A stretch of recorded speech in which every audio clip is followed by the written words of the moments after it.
नमस्कार। कुछ ऐतिहासिक ग्रंथ ऐसे हैं जिससे हमें पता चलता है कि प्राचीन काल में हमारे पूर्वज तब का पहनावा क्या था, वेशभूषा क्या थी, खान पान क्या था, रहन सहन कैसा था, कैसे लोग रहते थे, अपना जीवन यापन कैसे करते थे, क्या था क्या नहीं था, रीति रिवाज क्या थे। और इन सब से पता चलता है, ऐतिहासिक ग्रंथ बताते हैं कि किस तरह से तब का भारत था। और उसमें दो सबसे बड़े महाकाव्य हैं, वो है रामायण और महाभारत, जो प्रमुख स्रोत है उस काल के बारे में बताने के लिए।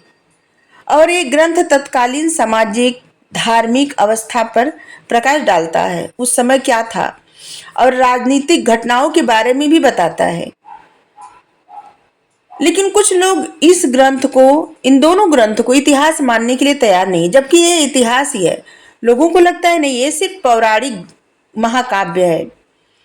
लेकिन यहाँ पे कौटिल्य के अर्थशास्त्र को ऐतिहासिक माना जाता है, और ये ऐतिहासिक दृष्टिकोण से बहुत ज्यादा महत्वपूर्ण है।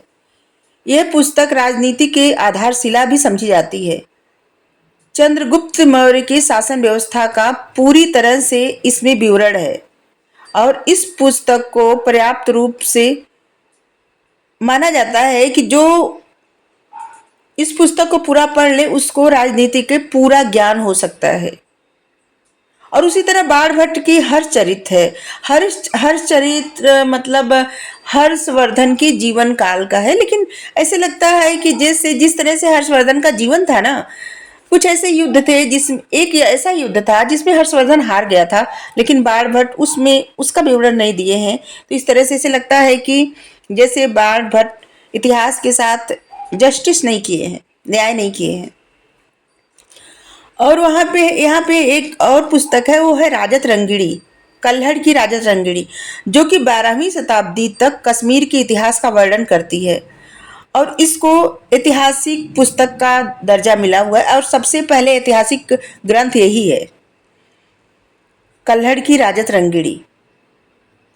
और ये बिल्कुल महाभारत के जैसे है, उसी तरह से लिखी गई है। और इसके बाद पतंजलि का महाभाष्य, कालिदास की रचना है मालविका अग्निमित्रम, जिसमें शुंग वंश के इतिहास पे पूरा पता चलता है कि किस तरह से उस समय का भारत था। और इसके बाद है परिणी का अष्टाध्यायी, ये 8 अध्याय रहता है, और इसमें ज्यादातर संस्कृत पे प्रकाश डाला गया है। और इस पुस्तक का मतलब इतना ज्यादा प्रचार प्रसार अचानक से हो गया था कि सभी लोग संस्कृत का जैसे ना विस्तार हो गया था इस पुस्तक की वजह से। महाकवि भास का स्वप्नवासव दत्ता, ये एक प्रेम कथा है, इससे भी उस समय के भारत का पता चलता है।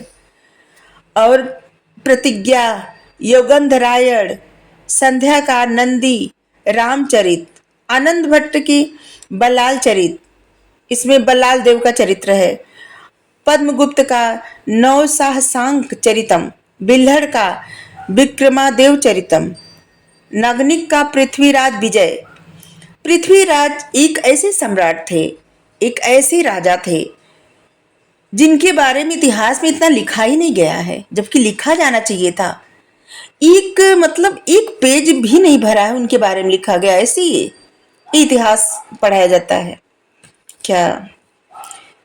खैर, तो नागनिक का है पृथ्वीराज विजय, सोमेश्वर की कीर्ति कौमुदी कौमुदी, अतुल का मूसिक वंश। ये सब ऐसे ग्रंथ हैं जिससे पता चलता है कि उस वक्त का भारत कैसा था, उस वक्त का रहन सहन, खान पान, शासन, सब कुछ पता चलता है, रीति रिवाज, प्रथा।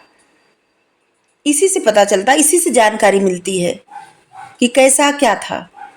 Thank you. राधे राधे।